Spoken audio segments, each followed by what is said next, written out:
Israeli Prime Minister Benjamin Netanyahu has said that he will continue to insist on maintaining an Israeli presence along the Philadelphi corridor, that's a narrow band along Gaza's border with Egypt. This as Israel witnesses massive protests after the bodies of 6 hostages were recovered from a tunnel in the city of Rafah. They're demanding Netanyahu to do more to bring home the remaining 101 hostages.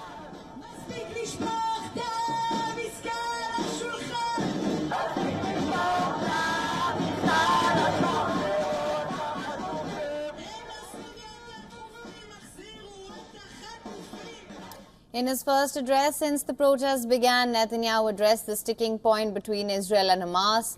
That's the 14-kilometer-long Philadelphi corridor. He called Israel's control of the corridor vital to ensuring Hamas does not rearm via tunnels.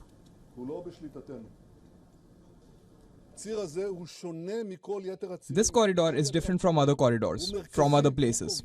It is central. It determines our entire future. Its importance to us is great, but the world wants the war to end. The last thing it wants is for us to enter it, and immense pressure will be put on us. Netanyahu also expressed his shock at US President Joe Biden's comment that he was not doing enough to reach a ceasefire for hostage deal. They murdered 6 of our hostages in cold blood. So, after this horrible murder, I don't believe that someone would come. Someone serious would come and say, now make more concessions, you are not serious, Hamas is serious. I can't believe that this happened.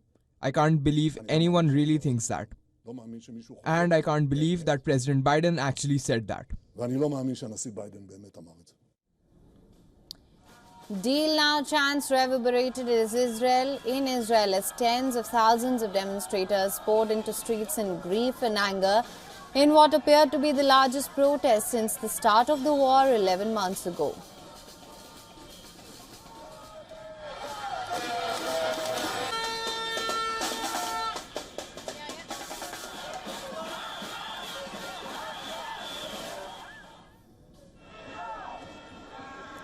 In Jerusalem, demonstrators gathered outside Netanyahu's private home with posters of the 6 hostages in makeshift coffins draped in the Israeli flag. A scuffle broke out when police snatched them away.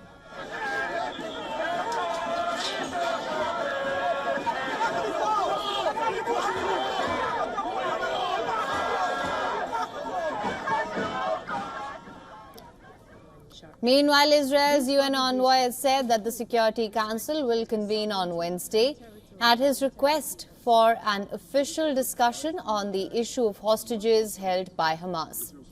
It will be the first such discussion since Hamas's October 7th onslaught. The Security Council must consider additional measures. Its sincerest condolences. And our correspondent Jody Cohen tells us about the impact Netanyahu's press conference has had on the protests. Listen to this.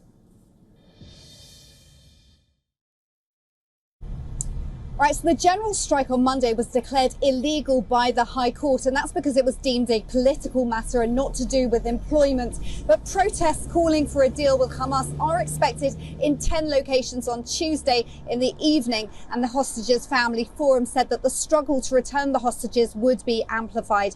Now, Monday also saw a counter-protest by the Gevurah Forum of Bereaved Families. They were calling for a stronger pressure on Hamas and called the general strike a prize for terrorism. Now, Prime Minister Netanyahu said that Israel must stand united against its enemies, that Hamas is demanding the Philadelphi corridor so that it can rearm. He also said that if Israel left the corridor, that the hostages could be taken out of Gaza to Iran or Yemen. Now, Netanyahu said that he's committed to reaching a deal, accepted the US proposals in May and August, and that Hamas is rejecting the proposals. Jody also elaborates on the chances of Israel and Hamas striking a hostage for ceasefire deal.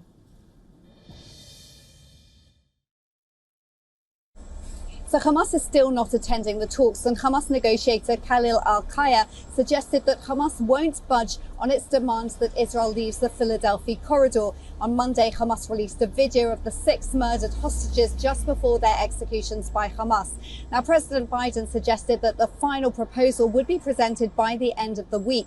Now, when asked by reporters if Netanyahu is doing enough to secure a deal, Biden said no. Now, Biden wasn't asked if he felt that Hamas was doing enough, and in subsequent comments, the White House reaffirmed the importance of holding Hamas's leaders accountable. Now, on Monday evening, Prime Minister Netanyahu suggested that concessions to Hamas after the murder of the 6 hostages would encourage Hamas to murder more hostages. He said that the minute Hamas understands that Israel won't bend on vital issues like the Philadelphi corridor, which he said ensures Israel's existence, there will be a deal. And he said that maximum pressure for a deal must be placed on Hamas. For latest news, download the WION app and subscribe to our YouTube channel.